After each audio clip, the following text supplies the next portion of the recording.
Mothers, here are basic things you need to have in the home. Ensure you watch this video till the end because you will benefit from. Every home needs a first aid box. Now, you don't need to be a health practitioner, a chemist person, or you own a pharmacy before you have one. Now, in cases of minor cuts, you see these children, they can be very, very funny. Now, in minor cuts, you can just easily treat it. Now, all you need to have in that first aid box, things like the spirits for cleaning, plaster, gauze, bandage. Secondly is your thermometer. Personally, I recommend the digital, which is this, because most people don't know how to use this manual. Now, for the digital, you just put it in the armpit or in the mouth and it reads. Once it's done, it reads.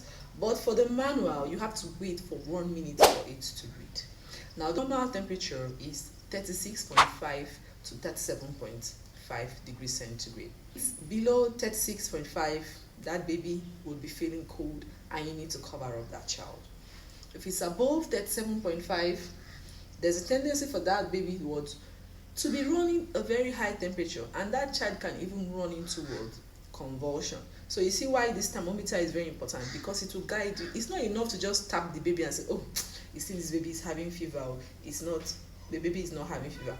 Always have this thermometer and check. My third item, which is paracetamol and Brustan. Now you see these two items, you will not know how important they are until you run into emergency, which nobody is praying for. Have these items at home. I've already told you about the temperature. If the baby has a very high fever, you can use either of these to calm it down before you take that child to the hospital. Definitely there must be an underlying reason why that child has fever, which a good test will find out, and you treat that child. But you see these items, have them at home for emergency. It's very, very important. And lastly is a good antihistamine cream.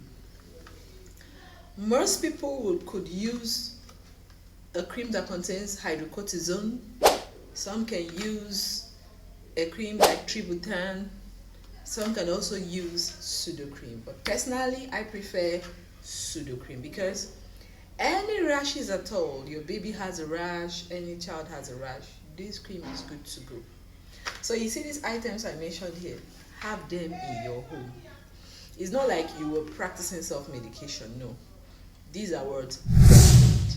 Now once you're done with them, you can take this child to the hospital.